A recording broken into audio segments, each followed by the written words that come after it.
नमस्ते, वेलकम, स्वागत है आप सभी लोगों का आपके प्यारे चैनल लक्ष्य विजय में। और आज की तिथि है 22 अप्रैल। 22 अप्रैल की कुछ महत्वपूर्ण घटनाओं की ओर चलते हैं।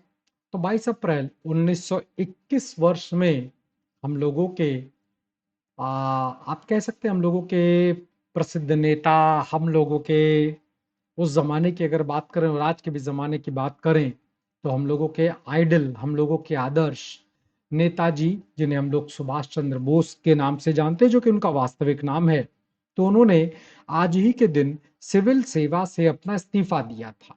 याद रखिएगा, नेताजी सुभाष चंद्र बोस की अगर बात करते हैं तो इन्होंने सिविल सेवा की परीक्षा में टॉप फोर्थ रैंक, जिसे हम लोग चौथा स्थान कहते हैं, वो प्राप्त किया था।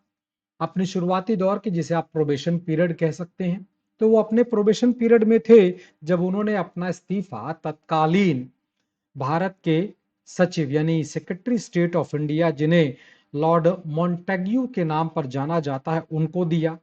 अपने इस्तीफे में सुभाष बाबू ने इस बात का उल्लेख किया कि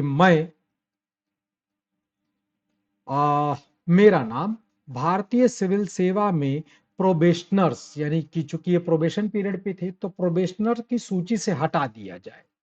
सुभाष बाबू का ये इस्तीफा जो था वो आया था भारत के राष्ट्रीय आंदोलन में पार्टिसिपेट यानी कि भागीदारी के लिए। असहयोग आंदोलन का दौर चल रहा था। सुभाष बाबू सी आर दास से प्रभावित थे और इसके बाद उन्होंने इस अपनी नौकरी से इस्तीफा दिया और वो भारत की राजनीति में कूद पड़े। फिर तो आप जानते ही हैं, कांग्रेस के अंदर उनका अपना एक अलग प्रकार का महत्व, एक अलग प्रकार का रुतबा, साथ ही साथ वो कांग्रेस के अध्यक्ष भी बने। 1942 में उन्होंने भारत की आजादी के लिए आईएनए यानी कि इंडियन नेशनल आर्मी जैसे संगठन को भी स्थापित करने का काम किया। चलते हैं एक और महान, एक और क्रांतिकारी शख्सियत की ओर, और वो हैं रूस के क्रांति के जनक व्लादिमीर एलिच लेनिन साहब की ओर। 22 अप्रैल 1870 को व्लादिमीर लेनिन का जन्म रूस के रिम्बटक नाम के शहर में हुआ था।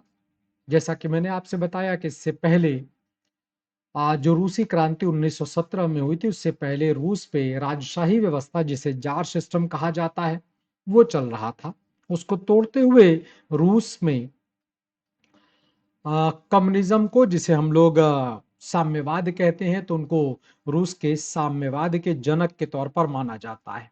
लेनिन ने मार्क्सवाद के आधार पर रूसी कम्युनिस्ट पार्टी का गठन किया और आगे चलकर कालांतर में लेनिन के द्वारा, लेनिन के नेतृत्व में सोवियत संघ, जिसे सोवियत यूनियन कहा जाता है, union of the Soviet socialist Republic के तौर पर जाना जाता है, उसकी स्थापना भी किया गया। और आज भी पूरी दुनिया में रूस के इस कम्युनिस्ट आंदोलन और इस लीडर का एक बड़ा महत्वपूर्ण योगदान और याद किया जाता है। भारत के प्रसिद्ध क्रांतिकारी भगत सिंह बहुत प्रभावित थे व्लादिमीर लेनिन के साथ में। उम्मीद करते हैं इस प्रकार की जानकारियां आपको अच्छी लगती होंगी, पसंद आता होगा और आपके ज्ञान की अभिवृद्धि में, आपके ज्ञान को बढ़ाने में ये बहुत सहयोग देते होंगे।